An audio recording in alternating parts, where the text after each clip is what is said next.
আমি তুষার ভাইয়ের কাছে আসতে চাই।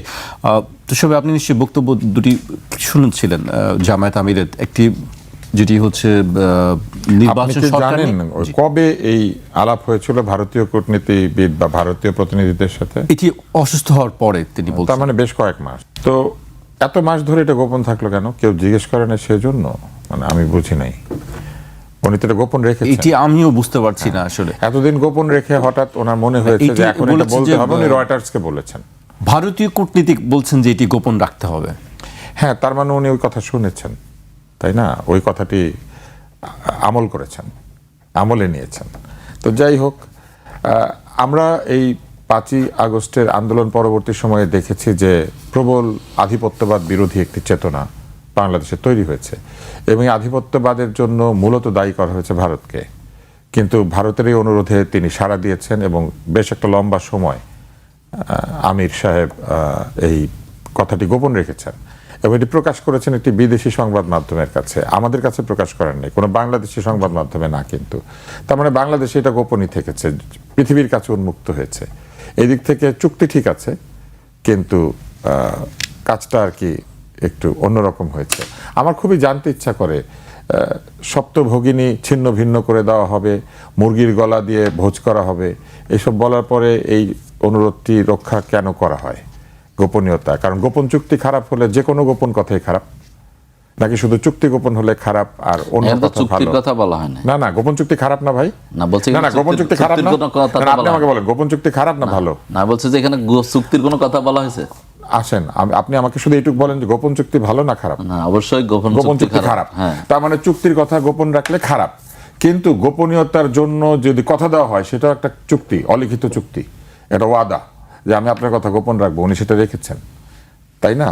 তো তার মানে কিছু কথা থাকে গোপনে, কিছু কথা থাকে আপনে, আর কিছু কথা যায় জাপানে, যেমন রয়টার্সের কাছে চলে গেছে বিদেশে। এইবার আসেন, গণতন্ত্র কি ঐক্যের সরকার চায়? গণতন্ত্র ঐক্যের সরকার চায় না, গণতন্ত্র সংখ্যাগরিষ্ঠের শাসন চায়। আপনি যখন প্রশ্নের উত্তর দিবেন তখন বলবেন যে আমাদের তো 30% হয়েছে, 26% হয়েছে, আমরা অনেক শক্তি সঞ্চয় করেছি। তাহলে সেই শক্তির পরীক্ষা না দিয়ে কেন ঐক্য? এর কারণ হচ্ছে যদি কোনো কারণে পরাজয় আসে তাহলে সরকারের ভাগবাটোয়ারাটা পাওয়ার ইচ্ছা। কারণ সরকারের বিভিন্ন জায়গাতে, প্রশাসনের সব জায়গায় দলীয়করণ হয়েছে। অতীতের দলীয়করণের যে সংস্কৃতি সেটা দূর হয় নাই। আধিপত্যবাদের বিরুদ্ধে, আধিপত্যবাদ বিরোধী বলেন অথবা নয়া আধিপত্যবাদের একটি দলীয়করণ হয়েছে। আমরা চেয়েছি মেধার শাসন, আমরা চেয়েছি মেধার লড়াই হবে। আমরা বলেছি কোটা না মেধা, কোটা না মেধা, মেধা মেধা। তাহলে মেধা মেধা বাদ দিয়ে কি হলো? এক ধরনের দলের সমর্থকদেরকে সমস্ত পজিশনে বসিয়ে দিয়ে বলা হলো ওনারাই মেধাবী এবং ওনারাই নিরপেক্ষ। ঘটনা তো তা নয়। দলের বিপরীতে দল যদি আসে তাহলে সেটা মেধার প্রতি জাজমেন্ট করা হলো না। বিএনপির সময় যে সচিব চাকরি পেয়েছেন, যে সচিব পরীক্ষা দিয়ে, সচিবের পরীক্ষা দিয়ে উত্তীর্ণ হয়েছেন, মেধার পরীক্ষা যে প্রথম হয়েছেন, সেই সচিবের চাকরি চলে গেছে, কারণ উনি শুধু আওয়ামী লীগের সময় প্রমোশন পেয়েছেন। এটা কোন যুক্তিতে? এটা দলীয়করণ না, এটা দলীয়করণ। এবং দলীয়করণের বিপরীতে দলীয়করণ যদি হয় তাহলে ওই যে ব্যাপারটা সেরকম দাঁড়ালো যে যেখানে ওল সেখানে তেঁতুল, তাই না? বনো ওল তেঁতুল। হ্যাঁ, তো এই হচ্ছে অবস্থা। এখন গণতন্ত্র তো ঐক্য চায় না, গণতন্ত্র চায় সংখ্যাগরিষ্ঠের শাসন। মানুষ ভোট দিবে একটা দলকে ক্ষমতায় নেওয়ার জন্য, আর মানুষের কাছ থেকে আপনি ক্ষমতায় যাবেন এই প্রতিশ্রুতি দিয়ে তারপরে বলবেন যে আমরা এখন ভাই ভাই মিলে দেশ শাসন করি, আমরা তোমরা, তোমরা আমরা। তাহলে আমি ডামি আর আমি তুমি তো একই হলো। ভোটাভুটি হলো, কিন্তু ভোটের পরে আমরা সব এক হয়ে ক্ষমতা ভাগ-বাটোয়ারা করলাম। এটা কোনোভাবেই গণতন্ত্রকে সুসংহত করবে না, বরং গণতন্ত্রকে বিপর্যস্ত করবে। কিছু লোক জনগণের ভোট নিয়ে তারপরে নিজেরা নিজেদের সিদ্ধান্ত অনুযায়ী আসন ভাগাভাগি করবেন, মন্ত্রিত্ব ভাগাভাগি করবেন, পাওয়ার ভাগাভাগি করবেন। এটা তো সঠিক কাজ হবে না, বরং এইটা হবে ভোটের নাম দিয়ে পরে জোটের রাজনীতি। সেটা তো ঠিক না। তারপরে আপনি বলেন সংঘর্ষ, এই শব্দটা বারবার আসছে। কিসের সাংঘর্ষিক অবস্থা? কার সাথে কার সংঘর্ষ? সবাই একই পক্ষ, সবাই জুলাই আন্দোলনের পক্ষে, সবাই জুলাই সনদে স্বাক্ষর করেছে শুধু এনসিপি ছাড়া, এবং সকলেই জুলাইয়ের যে অভ্যুত্থান, সেই অভ্যুত্থানের ফলে সৃষ্ট যে সংস্কার, সেই সংস্কারগুলি জানতে চাচ্ছিলাম সংঘর্ষ বা সংঘাত কেন আসবে? নির্বাচনের পরে সংঘর্ষ অথবা নির্বাচনের আগে সাংঘর্ষিক অবস্থান? এখানে কোনো সাংঘর্ষিক অবস্থান নাই, এখানে প্রতিদ্বন্দ্বিতার অবস্থান রয়েছে এবং প্রতিদ্বন্দ্বিতা তো সঠিক। আপনি কি এটা মানবেন? ধরেন অলিম্পিকে দৌড় হচ্ছে, ওখানে 8 জন লোক দৌড়াচ্ছে, তারপরে যে দৌড়ে জিতলো সে বললো আসেন আমরা সবাই মিলে প্রাইজগুলো ভাগাভাগি করে নেই। ভাগাভাগি করে নেই, 3টা পুরস্কার আছে, আমরা 8 জনে ভাগাভাগি করব। তারপর ওনারা ভাগাভাগি করলেন, কেউ নিলেন প্রাইজের তলাটা, কেউ নিলেন প্রাইজের উপরেরটা, কেউ নিলেন ওই যে ভিক্টোরি স্ট্যান্ডটা, ওইটা নিয়ে বাড়িতে গেলেন, তাই না? কিন্তু এইভাবে তো গণতন্ত্র হয় না। গণতন্ত্র হবেই একটা দল শাসনভার গ্রহণ করবে এবং দেশের দায়িত্ব গ্রহণ করবে, সে ভালো আচরণ করবে, সঠিকভাবে দেশ পরিচালনা করবে, না পারলে 5 বছর হোক 3 বছর হোক, যখন জনগণ তাকে যেতে বলবে চলে যাবে। মধ্যবর্তী নির্বাচন হয় না, ব্যর্থ হলে কোনো দল মধ্যবর্তী নির্বাচন হবে, নির্বাচন হবে। এবং এই যে ঐক্যের সরকার হচ্ছে সম্পূর্ণভাবে নির্বাচনের যে এসেন্স বা নির্বাচনের যে মূল চেতনা সেটার বিপরীতে যায়, তাহলে তো নির্বাচন করার কোনো দরকার নাই। আসলে আমরা সবাই মিলে একটা মিটিংয়ে বসে যেভাবে উপদেষ্টা পরিষদ তৈরি করেছেন সেভাবে সরকার তৈরি করে ফেলেন। অযথা এত রাষ্ট্রের খরচ করার দরকার কি? কোনো দরকার নাই। এইবার আসেন, এই যে 12-13 দল 14-15 দল এক জায়গায় হচ্ছে দুই দিকেই, বৃহৎ 2টা দল ছাড়া আর দলগুলি কয়টা আসন পেয়েছে জীবনে? এরা জীবনেও নির্বাচনে জিতে নাই। এখন এদের সঙ্গে ক্ষমতা ভাগাভাগি করার জন্য জনগণ ভোট দিবে কি কারণে? কি জন্য? জনগণ যে জোট সংখ্যাগরিষ্ঠ ভোট পাবে, যদি পান তারপর সরকার গঠন করবেন। কিন্তু আলটিমেটলি যদি এইভাবে হয় ঐক্যের সরকার তৈরি করবে, তাহলে যে ছোট মোটো যেগুলো আছে সেগুলো এসে একটা সিট জিতে এসে বলবে আমি মন্ত্রী চাই, আমি তো জোটে ছিলাম। আমি মনে করি এটাও ঠিক হবে না। কোনো একটা দলকে দায়িত্ব গ্রহণ করতে হবে বাংলাদেশ চালানোর জন্য, অথবা কোনো একটি নির্দিষ্ট জোটকে, এবং তাদেরকে প্রমাণ করতে হবে তাদের দক্ষতা, মেধা এবং যোগ্যতা। না হলে আমরা সারা জীবন বসে থাকবো, কবে এই ভাগাভাগি শেষ হবে, তারপরে আমরা প্রকৃত অর্থে ভালো স্টেটসম্যান পাবো, মেধাবী শাসক পাবো, দলীয়করণ চায় না কিন্তু মেধাকে চায় এমন সরকার পাবো। এইবার আসেন, আরেকটা মজার কথা আমরা একটু আগে শুনেছি, বিএনপি আর জামাতের যে ঐক্য হয়েছিল এটা নাকি আওয়ামী লীগ ছিল বলে হয়েছিল, মানে আওয়ামী লীগ না থাকলে এই ঐক্যের দরকার ছিল না। তার মানে এটা আদর্শিক ছিল না, ওইটা আওয়ামী লীগ ঠেকানোর ঐক্য ছিল। আবার এখন যে ঐক্য হচ্ছে, অবশ্যই উনি স্বীকার করেছেন, তাহলে এখন যে ঐক্য হচ্ছে সেটা আবার বলছে এটা নির্বাচনের ঐক্য, এটাও কিন্তু আসলে আদর্শিক ঐক্য না। তার মানে জামাত কখনোই আদর্শিক ঐক্য করে না, সবসময় নির্বাচনে জেতার জন্য এরে ঠেকানোর জন্য ওরে ঠেকানোর জন্য ঐক্য করে। এটা তো আমরা আশা করি না। যে দলের শেষে সুন্দরভাবে জামাতে ইসলাম আছে, এত চমৎকার যাদের ব্যবহার, প্রত্যেকটা লোক সৎ বলে আমরা মনে করি, তাই না? এবং তাদের একটা সততা নিষ্ঠার প্রতি তাদের একটা দলীয় একটা অবস্থান রয়েছে। যাদেরকে তারা দলে নিয়েছেন এই জোটে, তাদের কি সততা নিশ্ছিদ্র? শহীদ ওসমান হাদি একাধিক দলের বিরুদ্ধে দুর্নীতির অভিযোগ করেছেন, এমনকি জুলাই অভ্যুত্থানের সাথে জড়িত ব্যক্তিবর্গের কারো কারো বিরুদ্ধে তিনি দুর্নীতির অভিযোগ করেছিলেন। সেই ধরনের দুর্নীতির অভিযোগ রয়েছে এমন ব্যক্তি বা দল কি তাদের এই জোটের মধ্যে আছে? এই প্রশ্নের জবাব কি তারা সরাসরি দিতে পারবেন? এবং আওয়ামী লীগ নাই, ভেরি গুড, আওয়ামী লীগ সংগঠন হিসেবে নিষিদ্ধ বা স্থগিত হয়েছে, আওয়ামী লীগের ভোটাররা নাই। 30-32% যখন হিসাব করা হচ্ছে তখন আওয়ামী লীগের ভোটারদেরও 20%, 10%, 15% হিসাব করতে হবে না? এই লোকগুলি কোথায় ভোট দিবে? এটা কিন্তু একটা বিরাট সেটি আমি আসছি, কোথায় ভোট দিবে সেটি। হ্যাঁ, এবং আসেন লন্ডনে তারা গিয়ে আপোষ করার চেষ্টা করেছিলেন বা কোন একটা মীমাংসা করার চেষ্টা করেছিলেন। আমরা তো এটাই চাই না। লন্ডনে বলেন কিংবা দিল্লিতে বলেন কিংবা পিন্ডিতে বলেন, এই আপোষ মীমাংসার কিছু নাই। আমরা চাই ওই যে বিদ্রোহী কবিতার মতো, তাই না, করি মৃত্যুর সাথে গলাগুলি ধরি, কি করি শত্রুর সাথে গলাগুলি ধরি মৃত্যুর সাথে পাঞ্জা। তো করি শত্রুর সাথে গলাগুলি ধরি মৃত্যুর সাথে পাঞ্জা। ইলেকশনও কিন্তু এরকম, আপনি শত্রুর সাথে গলাগুলি করবেন কিন্তু নির্বাচনে পাঞ্জা লড়বেন, এবং সেই পাঞ্জা কাকে নিয়ে? জনগণ পিছনে নিয়ে। যেই দলের জনসমর্থন নাই মনে করেন, সেই দলে এখন জামাতের ছায়াতলে গিয়ে আশা করছে তারা নির্বাচনে জিতবে। এদের তো দল টিকিয়ে রাখার দরকার নাই, এর সম্পূর্ণ অপচয়। তাদের উচিত সরাসরি জামাত ইসলামে যোগ দেওয়া, তাদের উচিত সরাসরি বিএনপিতে যোগ দেওয়া। কি কারণে ছোট ছোট দল বানিয়ে ওই যে কার কি উচিত সবকিছু আমরা ঠিক না এটা আমি নাগরিক হিসেবে বলছি, কার কি উচিত আপনারা ডিসাইড করবেন। আমি নাগরিক হিসেবে আমি কি বলছি, হ্যাঁ, আপনারা কি করছেন আসলে? ব্যালট পেপারটাকে লম্বা করছেন অথবা জোটের মধ্যে ঢুকে একটা জোটকে বড় করছেন, কিন্তু এক একজনের ভোট নাই কিন্তু আসলে, থাকলে পরে জোটে যায়। কিন্তু গণতান্ত্রিক দেশে তো আপনি ঠিক করে দিতে পারবেন না কে করবে।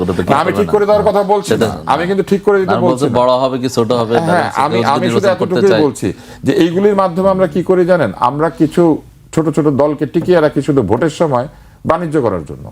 ভোট বাণিজ্য, এরা ওই যে পোলিং অফিসার পায়, এরা ওই যে বিভিন্ন কেন্দ্রে তাদের নিজেদের লোক দিতে পারে, এগুলা করে কিছু দল।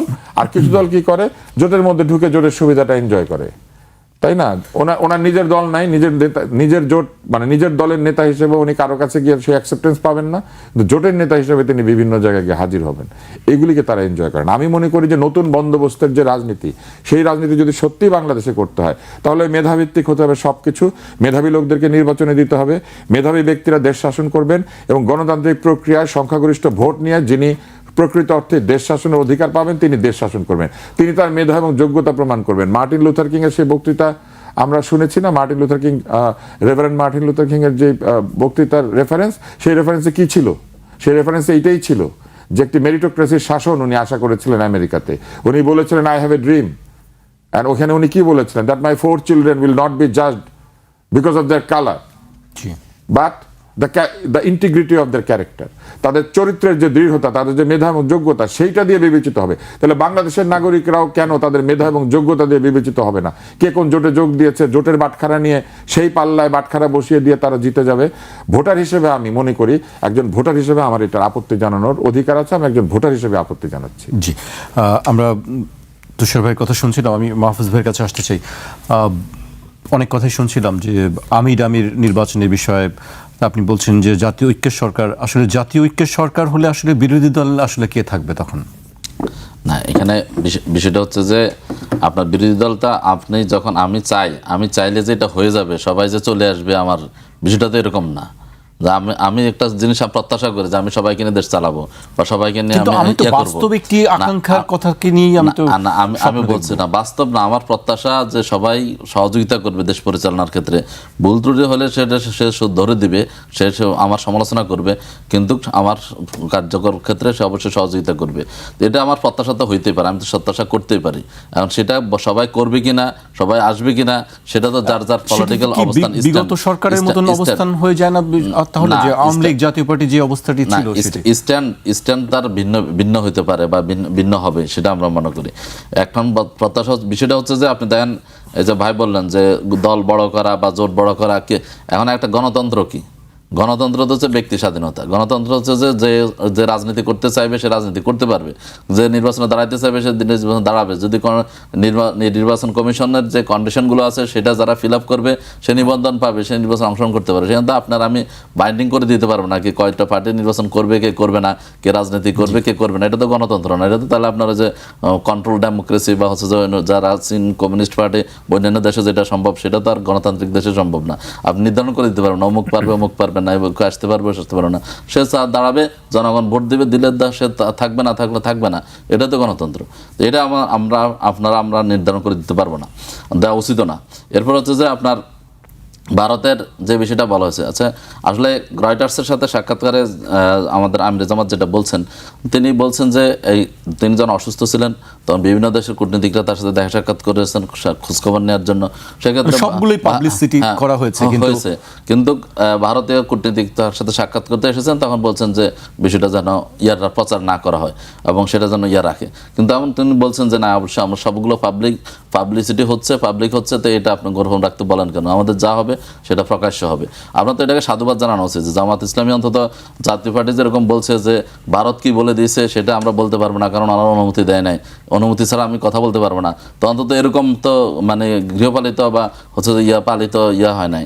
বলছে যে ওনাদেরকেই বলছেন যে না, আমরা এটা পাবলিক করব এবং এটা পাবলিক হওয়া উচিত। কারণ হচ্ছে যে আপনার সাথে আমার সম্পর্ক বা এটা জনগণ জানবে, দেশবাসী জানবে, সেটা কোনো না। আর জামাত ইসলামী তো এটা বলার না, কারণ আপনারা জানেন যে এর আগে আওয়ামী লীগের সময় আপনারা দেখেছেন যে বলা হচ্ছে জামাত ছাড়া সবাই ভারতে স্বাগতম।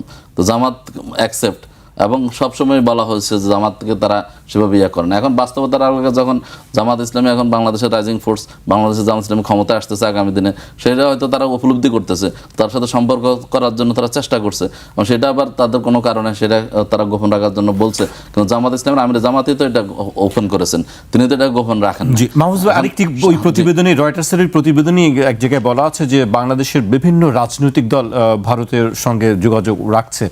জামায়াত ইসলাম কি এ ধরনের কোনো যোগাযোগ রাখছে? না, এখন সেটা তো আমরা বলছি যে জামাত ইসলামীর পক্ষ থেকে জামাত ইসলামী একটা দল, একটা দেশের একটা দল হিসেবে আপনি হচ্ছে যে জামাত ইসলামের আমির আজকেও বলছেন যে আমরা একটা ভারসাম্যমূলক কূটনীতি চাই। আমরা কারো দিকে মানে ঢুকে যাব, কারো দিকে আপনার হচ্ছে যে একদম নির্ভরশীল হয়ে যাব। গত 17 বছর যেটা হয়েছে, ভারত যা বলতো তাই আমাদের কূটনীতি। ভারতের বাইরে গিয়ে আমরা আমাদের দেশের স্বার্থে কথা বলতে পারি না, অনেকের সাথে আমরা জোট করতে মানে সম্পর্ক বজায় রাখতে পারি নাই, বা আমাদের যে ন্যায্য হিস্সা আমরা সেটা আদায় করতে পারি নাই। কারণ এখানে অবৈধ একটা সরকার ছিল এবং তারা ভারতের আনুকূল্য নিয়ে নির্বাচিত হয়েছে। নির্বাচিত অনির্বাচিত নিশিরাত এবং হচ্ছে যে সন্ধ্যাকালীন বিভিন্ন রকমভাবে তাদের আনুকূল্য এবং সাপোর্ট নিয়ে তারা সরকার পরিচালনা করেছে। সেখানে জনগণের সমর্থন ছিল না বিধায় তাদের উপর নির্ভরশীলতা ছিল।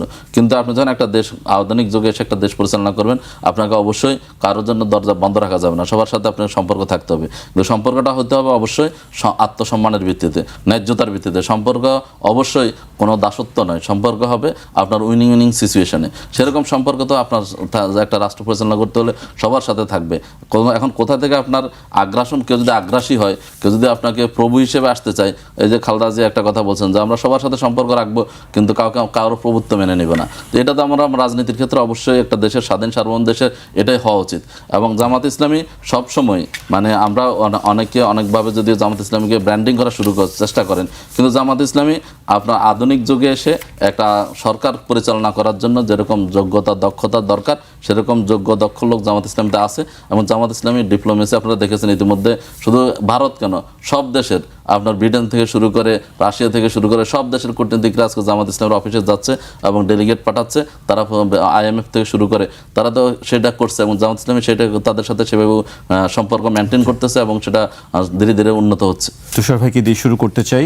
ভারতের পররাষ্ট্রমন্ত্রী এস জয়শঙ্করের ঢাকা সফরকে আন্তঃরাষ্ট্রীয় সম্পর্ক ও রাজনৈতিক দৃষ্টিভঙ্গিতে না দেখার কথা বলেছেন অন্তর্বর্তী সরকারের পররাষ্ট্র উপদেষ্টা মোহাম্মদ তৌহিদ হোসেন। একই সঙ্গে জয়শঙ্করের সফরের মধ্যে দিয়ে দুই দেশের মধ্যে টানাপোড়েন কমবে কিনা তার উত্তর আগামীতে খোঁজার পরামর্শ দিয়েছেন তিনি। আরেকটি বিষয়ে ভারতের প্রতিরক্ষামন্ত্রী রাজনাথ সিং বলেছেন ভারতের সঙ্গে বাংলাদেশের সম্পর্ক জোরদারে গুরুত্বপূর্ণ অবদান রেখে গেছেন সাবেক প্রধানমন্ত্রী খালেদা জিয়া। তার এই উল্লেখযোগ্য অবদান সবসময় স্মরণ করা হবে। আজ দুপুরে দিল্লিতে বাংলাদেশ হাই কমিশনে যান রাজনাথ সিং, গিয়ে তিনি এই শোক বইতে এই বিষয়টি উল্লেখ করেন। আসলে ঢাকা দিল্লির দূরত্ব কি আসলে কমছে? না, শারীরিক দূরত্ব যেটা কিলোমিটারে সেটা একই আছে, আর মানসিক দূরত্ব কমার কোনো লক্ষণ এখনো প্রকাশিত হয় নাই। যে উদাহরণগুলি দিয়েছেন আপনি, একটি হচ্ছে রাজনাথ সিং শোক বইতে স্বাক্ষর করেছেন, সেটি হচ্ছে একটি কূটনৈতিক শিষ্টাচার, তিনি সেটা করেছেন। আর এইখানে এসেও জয়শঙ্কর যে হাত মিলিয়েছেন এটাও একটি কূটনৈতিক শিষ্টাচার এবং তিনি এগিয়ে গিয়ে হাত মিলিয়েছেন বলে পত্রিকায় এসেছে। এটা আরও বৃহৎ কূটনৈতিক শিষ্টাচার, তিনি সেটা করেছেন। একটি জানাজার আয়োজনে তারা এসেছেন এবং তারা এখানে এসেছেন শ্রদ্ধা জানাতে। এখানে এসে নিশ্চয়ই তারা একে অন্যের প্রতি উষ্মা কিংবা ক্রোধ কিংবা বিরাগ দেখাবেন না, এটাই ভদ্রতা, এবং তারা সেটা করেছেন। এবং আমাদের পররাষ্ট্র উপদেষ্টা ঠিকই বলেছেন যে এইটা নিয়ে এত কোনো ধরনের আশান্বিত হওয়া অথবা আশা হারানো এটা কোনো কিছুই ভাবার দরকার নেই। আপনি ধরেন এই দুজন লোক রাস্তা দিয়ে যাচ্ছিলেন, একে অন্যের সাথে দেখা হয়েছে প্ল্যাটফর্মে, রেল লাইনের অথবা বাজারে, তাহলে যেভাবে হাত মিলাতেন ওই একইভাবে আমাদের এখানে এসে দেখা হয়েছে, দেখা হতে তারা হাত মিলিয়েছেন। এটা খবরের জন্য বেশ উপাদেয়। আমরা যারা টেলিভিশনে কাজ করি, সংবাদ হিসেবে এটা বেশ চমৎকার, এটা নিয়ে অনেক আড্ডা দেওয়া যাবে, কথা বলা যাবে, অনেক কিছু স্পেকুলেট করা যাবে। কিন্তু আসলে বৃহৎ রাষ্ট্রের মধ্যে বহু সম্পর্ক থাকে এবং বহু দুঃসম্পর্ক থাকে, যেগুলি তারা মেলায়। হাত মেলানোর মধ্যে দিয়ে কিছু প্রমাণিত হয় না। যেমন এই হাত মেলানোর ফলে কি ভারত পাকিস্তানের সীমান্ত সংঘর্ষ বন্ধ হয়ে যাবে? কাশ্মীর নিয়ে তাদের মধ্যে যে ঝামেলা আছে সেটা শেষ হয়ে যাবে? তারা যে একাধিক যুদ্ধ করেছে সেই যুদ্ধের বিষয়গুলি মীমাংসিত হয়ে যাবে? কিন্তু আপনি এটা জানবেন যে তাদের মধ্যে আমদানি রপ্তানি অব্যাহত আছে এবং তারা একে অন্যের কাছ থেকে সমস্ত ব্যবসা বাণিজ্য সবকিছু করছে এবং সেখানে কোনো বিধিনিষেধ নাই, কেউ বাধাও দিচ্ছে না। এটি কেন, কিভাবে হয়? মানে আমি যুদ্ধ করছি কিন্তু আমি আর সবকিছুই ঠিকঠাক করছি, এটি কি? কিছু জিনিস হচ্ছে কিরকম আমি আপনাকে বলি। যেমন ধরেন পাশাপাশি বাড়িতে ছেলে মেয়ের বিয়ে হয়েছে, কিন্তু তালগাছ নিয়ে একটা লড়াই ছিল কাজ সীমানার মধ্যে, ওটা কিন্তু শেষ হয় না। জামাই ওই বাড়িতে গেলে বলে যে তালগাছটা কিন্তু তোমার বাবার না আমার, আর ওই এটি আমাদের দেখি আমরা এই হ্যাঁ, জিনিসগুলো দেখি, তো কিন্তু সেটা আমাদের- কি উভয় দেশের ক্ষেত্রেও কি এই আপনি ধরনের লক্ষ্য করলে দেখবেন যে আমাদের সঙ্গে সাংস্কৃতিক সম্পর্ক ভারতের যতটুকু তার চেয়ে অনেক বেশি সাংস্কৃতিক সম্পর্ক পাকিস্তানের সঙ্গে, জি। পাকিস্তানের সঙ্গে। তাদের খাবার প্রায় একই ধরনের অধিকাংশ লোকের, তাদের চালচলন একই রকম, পোশাক একই রকম, এবং মাইগ্রেটেড হয়েছে দুই ভাষার দেশের মধ্যে লোক অনেক দুই সম্পর্ক জায়গায়। আছে। হিন্দি গান বলতে আমরা যেটা শুনি ওগুলো আসলে অর্ধেকের বেশি উর্দু ভাষা দিয়ে, ফার্সি ভাষা দিয়ে সাজানো। আপনি যে ধুম ছবির মধ্যে মালাম মালাম গান হয়, এটা তো ফার্সি। নামিদানম বলে, এটা তো ফার্সি। এবং তার মধ্যে আপনি দেখবেন যে প্রচুর উর্দু গান আছে। নাগমা শব্দ, নাগমা তো উর্দু, নাগমা তো হিন্দি না। হ্যাঁ, এক প্যার কা নাগমা হ্যায়, নাগমা তো উর্দু শব্দ। তো অতএব ভারত আর পাকিস্তানের সাংস্কৃতিক সম্পর্ক এবং তাদের ভৌগোলিক সম্পর্ক অনেক বেশি আমাদের চাইতে। এবং তারা যুদ্ধ করে, ব্যাপারটা হতে পারে তারা যুদ্ধ করে, কিন্তু তাদের মধ্যে আসা যাওয়া অনেক বেশি। তাদের সমস্ত সিঙ্গার যাদেরকে আপনারা চিনেন, যে রাহাত ফতেহ আলী খান, আতিফ আসলাম, এরা হিন্দি ছবিতে গান গেয়ে পপুলার হয়েছে, পাকিস্তানি ছবিতে গান গেয়ে না। হ্যাঁ, তো এটা আসলে আমাদেরকে বুঝতে হবে যে এখানে এসে হাত মেলানোর ফলে একটা বিরাট কিছু ঘটে যাচ্ছে পৃথিবীতে, সেটা হওয়ার সম্ভাবনা নেই। দুইটা দেশেরই পরমাণু শক্তি রয়েছে, দুইটা দেশের মধ্যে সমান সমান লড়াই আছে, এবং এরা একটুখানি শোল্ডার ব্রাশিং করে, দেখা হলে পরে একজন আরেকজনকে, রাগবিতে একটা কথা আছে, ইউ সেল দ্য বল, তো they sell the ball and then they dodge each other, বুঝছেন, একটু ধোকা দেয়, তারপরে একজন আরেকজনের গোলে শুট করে, তারপরে আবার আপনি দেখবেন যে বিভিন্ন সময় সীমান্তে তারা একসঙ্গে আনন্দ উৎসবও করে। অতএব আমরা এটার মধ্যে না জড়ানোই ভালো। আমাদের চিন্তা করা উচিত ভারতের সাথে আমাদের সম্পর্ক কি হবে, পাকিস্তানের সাথে আমাদের সম্পর্ক কি হবে, কার সাথে ব্যবসা হবে, কার সাথে হবে না, কার কাছ থেকে পেঁয়াজ কিনবো আর কার কাছ থেকে কিশমিশ, এটা আমাদের চিন্তা করতে হবে। কার কাছ থেকে তুলা কিনবো, কার কাছ থেকে গম, আর কার কাছ থেকে শাড়ি কিনবো, আর কার কাছ থেকে সুতা, এটা আমাদেরকে চিন্তা করতে হবে। আমাদের স্বার্থ আমাদেরকে দেখতে হবে।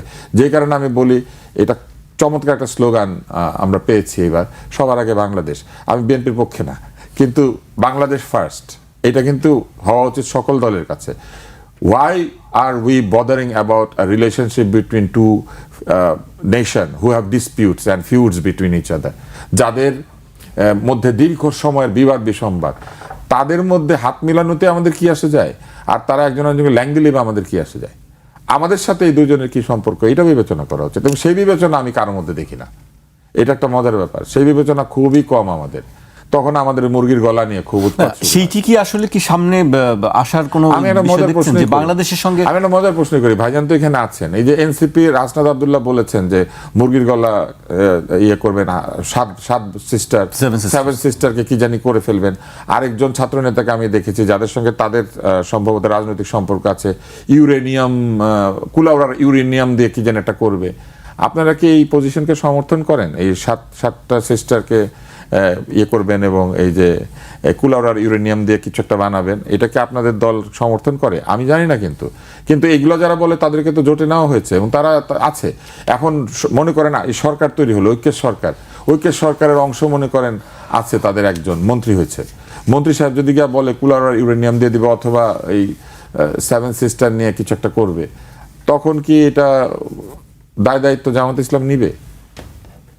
এটা কিন্তু আমার, এই জন্য আমি ভোটার হিসেবে খুব কনফিউজড। আমি একটা দলকে ভোট দিতে চাই, এবং আমি মনে করি ভোটারদের এই সুযোগ না দেওয়াটা ভোটারদের সঙ্গে একটা অন্যায় করা। ভোটারদেরকে অপশন দেওয়া উচিত, সবাই দাঁড়াবে সমানে সমানে, এবং তারপরে দেখবে কাকে ভোটাররা নেয় এবং কাকে নেয় না। এবং সেইটা না নেওয়ার ফলে জানেন ভোটাররা অপশন পায় না। আমাদের গণভোটটা এরকম হয়েছে, 4টা প্রশ্নে একটা ভোট, ওরকম 4টা দল একটা ভোট।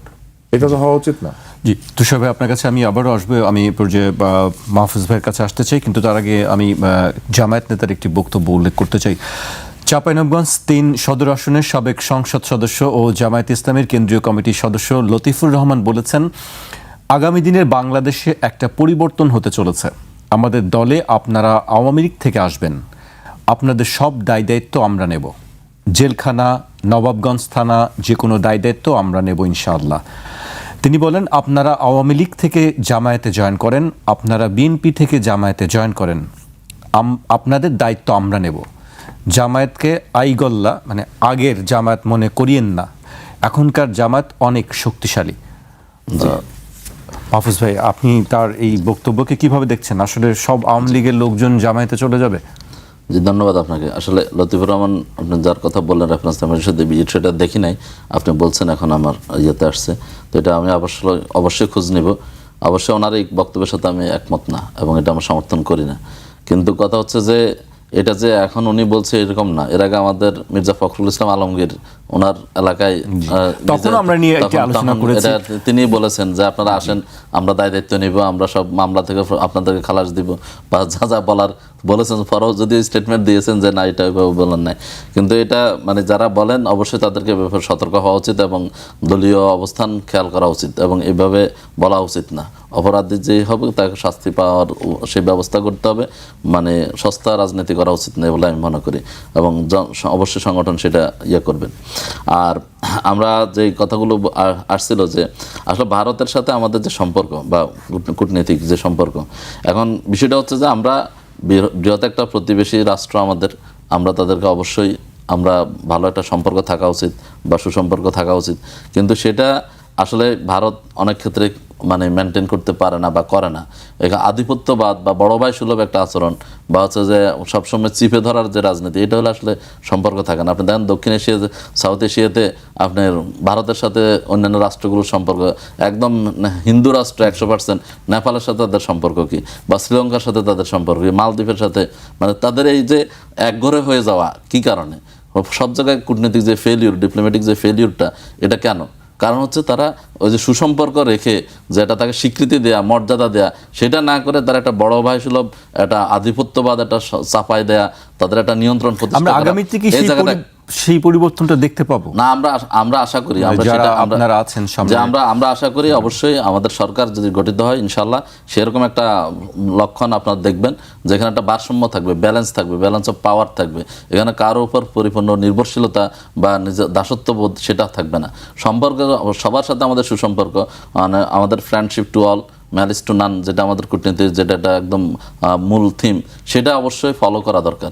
এবং আমার দেশের স্বার্থে, জাতির স্বার্থে যেটা দরকার, যার সাথে যতটুকু দরকার, তুষার ভাই ঠিকই বলেছেন, কার কাছ থেকে পেঁয়াজ আনবো, কার কাছ থেকে আমি তুলা আনবো, সেটা যার কাছ থেকে আমার যেটা আনলে সুবিধা হবে, দেশ উপকৃত হবে, জাতি উপকৃত হবে, আমরা সেটা করবো। এবং আমার ইন্টারনাল যেই আমাদের যেই কলকারখানাগুলো আছে সেগুলো যেন লাভজনক হয়, সেটা যেন আমাদের সেই শিল্পগুলো যেন বেঁচে থাকে, সেটা যেন কারো কারণে যেন ধ্বংস না হয়ে যায়, আমার দেশ যেন ক্ষতিগ্রস্ত না হয়, সেটাই হওয়া উচিত আমাদের রাজনীতি এবং কূটনীতি। এবং এই ক্ষেত্রে এখন দেখেন ভারতের যে গত 17 বছর যে রাজনীতি কূটনীতিটা করেছে, একটা দলের সাথে তারা হচ্ছে যে কূটনীতি করেছে, রাজনীতি করেছে, কিন্তু হচ্ছে যে একটা দেশের সাথে করে নাই, আওয়ামী লীগের সাথে তারা সব কিছু করেছে। এবং সেই সময় আমাদের ভারতের আপনারা দেখেছেন কীভাবে নগ্নভাবে হস্তক্ষেপ করেছে, যে কে আসলো না, রাজনীতি এটা নির্বাচনে কোনো ম্যাটার না, সেটা তাদের ইন্টারনাল বিষয়, আমরা এখানে কিছু বলবো না। এখন কিন্তু তাদের সেই শব্দটা নাই, এখন বলেন যে না সবাইকে আসতে হবে, না হলে হবে না, আমরা সবার অংশগ্রহণ চাই। তাহলে এই কথা কিন্তু তাদের এই স্ট্যান্ডটা কিন্তু গত 17 বছর থাকলে কিন্তু বাংলাদেশে আওয়ামী লীগের আজকে এই অবস্থা হতো না, বা বাংলাদেশের এই অবস্থা হতো না, সেটা কিন্তু তারা করেন নাই। এবং আজকে দেখেন যে ভারতের বাংলাদেশের যারা অপরাধী, যারা ফাঁসির আদেশপ্রাপ্ত, তাদেরকে তারা কিন্তু আশ্রয় দিয়ে যাচ্ছে, অথচ তাদের সাথে আমাদের কিন্তু কি আছে, বন্দি বিনিময় চুক্তি আছে, তো তারা তো সেটা মেনটেন করছেন না এবং সেটাকে তারা অ্যাভয়েড করে তাদেরকে অপরাধীদেরকে আশ্রয় দিচ্ছেন। যদি একটা দেশ যদি এভাবে অপরাধীদেরকে আশ্রয় দিতে থাকে, আর আপনি যদি বলেন যে বন্ধুত্বের জন্য হাত বাড়াইছেন, তাহলে তো এটা হলো না, আপনার বাস্তবে কাজের সাথে আপনার কথার সাথে মিলল না। তাহলে আপনাকে অবশ্যই সেই জায়গাগুলো আপনাকে কোনো একটা দলের সাথে অন্ধ সম্পর্ক না করে একটা দেশের সাথে সম্পর্ক করা উচিত, জনগণের সাথে সম্পর্ক করা উচিত। এবং সেটা যদি করে তাহলে অবশ্যই বন্ধু হিসেবে বা প্রতিবেশী হিসেবে বা আমাদের 71 সালে মুক্তিযুদ্ধের স্বাধীনতায় সহযোগিতা করেছেন হিসেবে আমরা তাদেরকে সেভাবে আমরা সম্পর্ক করতে পারি। কিন্তু আমি তো আমার মাথা বিক্রি করে দিয়ে, আমার সম্মান মর্যাদা সব কিছু ধুলায় মিশিয়ে দিয়ে, তাহলে তো আমার সার্বভৌমত্ব বলতে আর কিছু থাকে না। সে জায়গাটাকে অবশ্যই আমাদের যারা সরকারে এখন আছেন বা যারা ভবিষ্যতে আসবেন তারা অবশ্যই খেয়াল রাখবেন। এবং আমাদের সরকার জামাত ইসলামী আপনারা জানেন যেটা এটা নিয়ে কাজ করছেন এবং করবেন ইনশাআল্লাহ। আর একটা পয়েন্ট বলে ভাই, যেটা বলছেন যে চিকেন নেক বা ইয়ার ব্যাপারে, যে হ্যাঁ যিনি বক্তব্য দিয়েছেন এটা তার দায়িত্ব এবং তিনি এটা করবেন।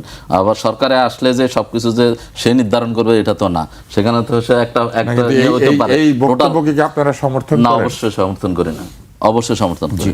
আমরা পরিষ্কার আপনার বক্তব্য জানতে পেলাম। আরেকটি ছোট্ট একটু বক্তব্য আপনার কাছ থেকে জানতে চাই। ইসলামী দলগুলোর সঙ্গে যে সমঝোতার বিষয়টি নিয়ে আমরা অনেক দিন ধরেই আলোচনা শুনছি, সেখানে আসলে ইসলামী আন্দোলন বা অন্যান্য দলগুলোর সঙ্গে সমঝোতাটা আসলে কোন পর্যায়ে আছে এখন? আমরা মাঝখানে শুনেছিলাম একটু অসন্তোষ তারা প্রকাশ করেছেন আসন নিয়ে। যে আসলে এটা জোটে কিছু সুবিধা অসুবিধা থাকে, আপনি জানেন। আমাদের আসন হলো 300টা, তো এখন 12টা দলের সবারই তো প্রার্থী আছে, এতদিন কাজ করছে মাঠে ময়দানে, এবং সেখানে গিয়ে তখন উইনিং সিচুয়েশন, যারা জরিপের ভিত্তিতে যারা যেখানে বিজয়ী হবে সম্ভাব্য তাদেরকেই আসন দেওয়া হবে, এই ভিত্তিতে ঐক্যটা হয়েছে। এবং তারপরে তো সবাই যেহেতু দলের স্বার্থ আছে, সবাই চাইবে যে কিভাবে বেশ ইয়াটা পাওয়া যায়, অংশটা নেওয়া যায়, সেটার জন্য একটা প্রতিদ্বন্দ্বিতা বা প্রতিযোগিতা থাকবে, সেটা আছে। কিন্তু আমার মনে হয় এখন পর্যন্ত যে সবাই সমঝোতার ভিত্তিতে নমিনেশন সাবমিট করেছে, এখন নমিনেশন যাচাই বাছাই হবে, প্রত্যাহার হবে, সেই পর্যন্ত সময় আছে, এবং আমার মনে হয় এটা ঠিক হয়ে যাবে ইনশাল্লাহ। এবং সবাই মিলেই একটা ওয়ান বাক্স যে নীতি, যে সেই নীতিতে সামনে দিয়ে অগ্রসর হবে এবং জামাত ইসলামীর নেতৃত্বে আগামী দিনে সরকার গঠিত হবে, এটা আমরা আশা করি ইনশাআল্লাহ। জি, সেটি হয়তো খুব অল্প দিনের মধ্যে আমরা দেখতে পারবো। বিষয়টা আমি শেষ করবো তুষার ভাইকে দিয়ে। তুষার ভাই, সব মানে আওয়ামী লীগের লোকজনকে ডাকতেছে তুমি আসো, সব দলই আসলে আওয়ামী লীগ কোন দিকে যাবে? বিএনপিতে যাবে, জামায়াতে যাবে, না জাতীয় পার্টি যাবে? সবাই আওয়ামী লীগকে নিয়ে টানাটানি করছে কেন? কারণ এই যে জরিপগুলি হয়েছে না, এই জরিপের মধ্যে আপনি দেখবেন অধিকাংশ জরিপে 50% বেশি ভোটার হয় বলেছে তারা কাকে ভোট দিবে বলবে না, অথবা তারা বলেছে তারা আওয়ামী লীগকে ভোট দিবে, অথবা বলেছে যে তারা এখনো পর্যন্ত ডিসাইড করে নাই। একদল বলেছে বলবো না, একদল বলেছে ডিসাইড করি না, আর একদল বলেছে আওয়ামী লীগকে ভোট দিবে। এবং আওয়ামী লীগের পার্সেন্টেজ খুব একটা কম না। সাধারণত এই ধরনের প্রতিদ্বন্দ্বিতামূলক ভোটে 2-3% ভোটারও যদি উল্টো দিকে ঘুরে, তাহলে কিন্তু ভোটের ডিসিশন চেঞ্জ হয়। বাংলাদেশের অতীতের যেগুলি ভালো নির্বাচন হয়েছে বলে আমরা মনে করি, সেই সব জায়গাতে আমরা দেখেছি 500 থেকে 5000 ভোটের মধ্যে অধিকাংশ সিট ডিসাইডেড হয়েছে। অল্প কিছু সিটে অনেক বড় ভোটার ডিফারেন্স হয়। তাহলে আপনি চিন্তা করলে বুঝতে পারবেন যে আওয়ামী লীগের ভোটার একটা বড় ফ্যাক্টর কিন্তু এই নির্বাচনে। তারা যদি ভোট কেন্দ্রে আসতে পারে এবং এসে ভোট দেয়, তারা যাদেরকে ভোট দিবে তাদের জিতে যাওয়ার সম্ভাবনা অনেক বেশি। এখন তারা কি সংঘবদ্ধভাবে ভোট দিবে নাকি তারা ব্যক্তির সিদ্ধান্তে ভোট দিবে, এইটা তো ডিসাইডেড না। তারা কি কোনোখান থেকে আদেশ আসলে দিবে, তা তো না। ফলে এই জায়গাতে একটা ধোঁয়াশা আছে, এবং যে কারণে যারা পলিটিশিয়ান, যারা রাজনীতি করে, তারা কিন্তু এই ভোটটাকে নিজের জায়গায় নেওয়ার চেষ্টা করছে ব্যক্তিগত জনপ্রিয়তা অথবা ব্যক্তিগত বিভিন্ন প্রতিশ্রুতি দিয়ে। বাংলাদেশের রাজনীতি যেখানেই যাক, মনে করেন যে পটিয়াতে এটা হবে না, আমি আছি ভাই, এটা বলার চেষ্টা করছে। হাতিয়ায় আমরা বলতে পারি, ধরেন হাতিয়াতে হবে না, পটিয়াতে হবে না, কিংবা ধরেন দেলদুয়ারে হবে না। আমি কোনো র্যান্ডমলি বলছি, ওই জায়গাতে এগুলো বলা হয়েছে, ব্যাপারটা সেটা না। এটা তারা কেন করছেন? কারণ তারা জানেন যে লোকালি ডিসাইসিভ ফ্যাক্টর হিসেবে হয়তো এই ধরনের ভোট আছে, এবং তারা বলার চেষ্টা করছেন যে আমাদের কাছে যদি আসো তাহলে তোমাদের ঘর বাড়ি ভাঙবে না, তোমাদেরকে ভুয়া মামলা দিবে না, তোমাদেরকে জেলখানায় যদি আটকে থাকে, যারা অন্যায়ভাবে আটকে আছো ছাড়িয়ে আনবে, এগুলো বলার চেষ্টা করছেন। কিন্তু আমার কাছে উল্টা প্রশ্ন, এই যে বেইনসাফি কাজগুলি করা হয়েছে, এগুলো তারা হতে দিয়েছেন কেন? যারা এটা হতে দিয়েছে তারা যদি বলে আমরা জিতলে হতে দিব না, তাহলে বিশ্বাস করার কোনো কারণ নাই। আমি কি আপনাকে বোঝাতে পেরেছি? যে এটা করবে সে আগেই করতো, সেটা বিএনপি হলেও করতো, আওয়ামী লীগ হলেও করতো, জামাত হলেও করতো। যার এই আচরণ করার কথা যে নিজের এলাকায় সে ভুয়া মামলা হতে দিবে না, বা ভুয়া মামলা হলে পরে তাকে বের করে আনবে, তাইলে এই গত 18 মাসে সে তদবির করে তাদেরকে বের করে আনতো। আমাকে জিতালে পরে আমি তোমাকে বের করে নিয়ে আসবো, এর মানে হচ্ছে জিতলে পরে উনি ক্ষমতা এক্সারসাইজ করবেন। আমরা তো ক্ষমতা এক্সারসাইজ করা কোনো নেতাকে আগামীতে দেখতে চাই না। আইনকে আইনের গতিতে চলতে দিবেন। ভুয়া মামলা যদি ভুয়া হয় ওইখানে নাক গলাবেন না, ভুয়া তো ভুয়া প্রমাণিত হবে। অথবা আপনি বলবেন আমি জিতি বা হারি, ভুয়া মামলা তুলে নেওয়ার জন্য আমি আমার সর্বোচ্চ চেষ্টা করব। গুড সামারিটান বা সৎ নাগরিক বা সৎ ব্যক্তির কাজ কি? আপনি আওয়ামী লীগ, বিএনপি না জামাত না জাতীয় পার্টি দেখার কথা না। আপনার নামে যদি একটা মিথ্যা বলা হয়, আপনাকে যদি মিথ্যা মামলা দেওয়া হয়, আপনি বলবেন যে এটা মিথ্যা এবং এই মিথ্যার বিরুদ্ধে আপনি অবস্থান নেবেন। সেটা না করে আপনি কি বলছেন জানেন? এই বিষয়টাকে ভোটের একটা বার্গেনিং পয়েন্ট হিসেবে ব্যবহার করার চেষ্টা করছেন, যে আমাকে জিতাও তাহলে তোমাদেরকে বাড়িতে নিয়ে আসবো, আর আমাকে যদি না জিতাও তাহলে কিন্তু কি হবে আমি জানি না। কেন আপনি জানবেন না? আপনি এলাকা থাকবেন না নেতা ভাই, আপনি এলাকার মানুষ না। আপনার লোকের উপর যদি অন্যায় নির্যাতন হয় আপনি সেটা প্রিভেন্ট করতে যাবেন না। না আমাকে ভোট দিলে আগে আমারে জিতাও, এই আগে আমারে জিতাও পলিসির থেকে আমাদের এই রাজনীতিকে বের হয়ে আসতে হবে। সেটা যদি না আসে তাহলে এই সমস্ত যে ঐক্য হচ্ছে না, এগুলো একটা আদর্শিক ঐক্য না, এগুলো সম্পূর্ণভাবে লোভের ঐক্য, লাভের ঐক্য। এগুলো সব হচ্ছে নির্বাচনে বিজয়ী হয়ে সরকার গঠন করার লক্ষ্যে ঐক্য। সরকারই কি আসলে মানে যেতে হবেই যদি দেশের ভালো করতে হয়? মোটেও না। আপনি যদি রাইট পয়েন্টে কথা বলেন তাহলে দেশের ভালো হয়। না জিতলেও তো আপনি বিরোধী দল, আপনি যদি সরকারে যেতে না পারেন, আপনি না জিতেন এবং আপনি যদি হেরেই যান, সব আসনে হেরে গেলেন মনে করেন, তাহলে কি আপনি বিরোধী দল না, আপনি রাজপথের বিরোধী দল। এবং সেই জায়গাতে যে দলটা স্ট্রংলি অবস্থান নিতে পারবে, আমি মনে করি সেই রকম দলই ভবিষ্যতে বিরোধী দলে হয়তো কেউ যেতে চায় না, এটি হচ্ছে সবচেয়ে বাস্তব কথা। কারণ ভাই এমপি হতে চায় সবাই, বিরোধী টিরোধীর ব্যাপার না, সবাই এমপি হতে চায়। কেন জানেন? এই লাইসেন্স পারমিট এইটা সেইটা টাকা খরচ করে ইলেকশন করে, সেই টাকাটা তুলে আনার ব্যবস্থা। আপনি আমাকে আরেকটা প্রশ্নের উত্তর ভবিষ্যতে কোন একটা জায়গায় দিয়ে দেবেন, এটা বলে আমি শেষ করি। এই যে হলফনামা এবং বিভিন্ন যে ইনকামের ঘোষণা দেওয়া হয়েছে, আমি জাকিরকেই বলছি, কোন একটা অনুষ্ঠানে আপনি আলোচনাটা করেন, সেটা হচ্ছে এই যে এত হলফনামা, ইনকামের স্টেটমেন্ট বা কার কয় লাখ টাকা বলা হয়েছে, আপনি মনে করেন এগুলো সত্য?